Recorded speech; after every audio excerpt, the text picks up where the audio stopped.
SN9, the latest prototype of SpaceX Starship, had a pretty decent flight and was successful to an extent until it tried to land. The fate of SN9 was no different from SN8, both had a terrible landing that ended up in flames.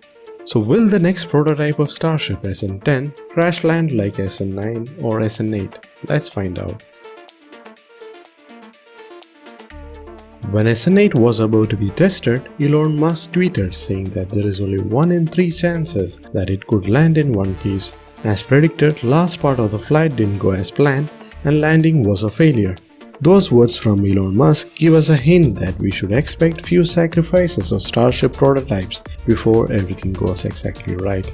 Remember Falcon 9 booster? Landing didn't happen on its first try. SpaceX had so many failed landings before they successfully landed the first Falcon 9 booster in December 2015.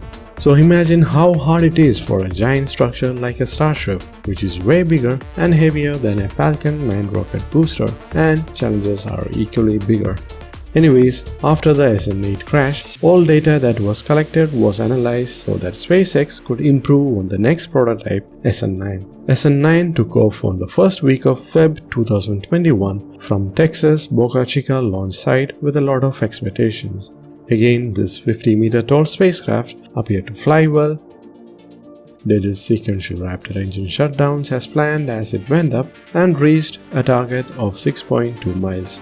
After hovering for a bit in mid-air, SN9 executed a planned belly flop maneuver and started its descent by spreading and moving its flaps. All 4 flaps are controlled by Starship's onboard computer by collecting data around them, including the altitude, location, velocity, and pressure.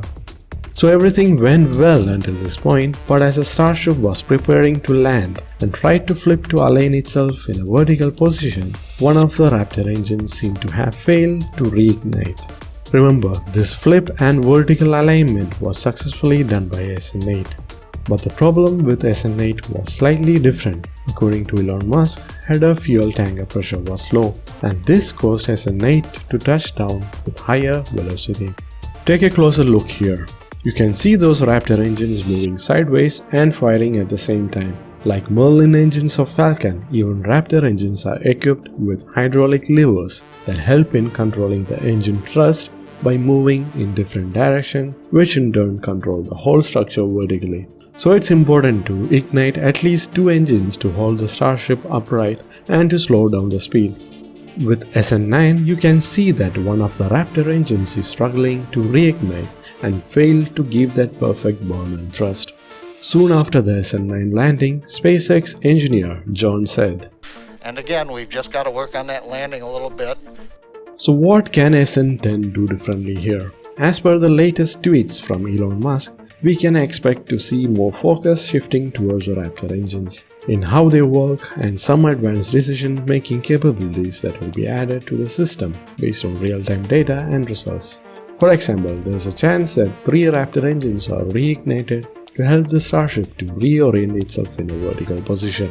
Afterward, one of them will be shut down and 2 will remain ignited to produce enough thrust for landing. But why not 3? As asked by one of the Twitter friends. Well, Elon Musk replied, engine have a minimum throttle point where there is a flame-out risk. So landing on 3 engine means that high thrust or weight and lot of risk. Usually on landing only 2 engines be used and Starship shuts down the Raptor engine with the least lever arm, which again Elon confirmed in a tweet replying to a figure showing the shortest lever arm. But as a failure of one of the 2 Raptor engines was a major problem with SN9 landing, next time Starship's computer might be looking at real-time data on all the 3 engines, and if they detect a faulty one, probably they can keep burning the ones that are healthy or even try a new method to use all the 3 with some modifications. But as a whole, it's easy for us to suggest solutions and we are no experts. Starship landing seems to be more complicated than we expected. And still landing back a structure of that size is something that no one has ever tried to do in our long history. So let's be prepared. SN10 was already at the launch site seeing the fate of SN9.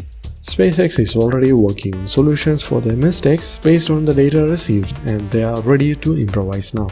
Well, in the worst case, if not SN10, we should see at least a smooth landing by the time SN15 is ready. But I hope SN10 can land in one piece. It's possible, and SpaceX is not dumb, as said by Elon Musk. Maybe they just haven't revealed the real problems yet, and they are just busy improving on them. Let's wait and see. If you're still watching and if you like space, technology and future innovations, do subscribe to my channel and see you guys soon.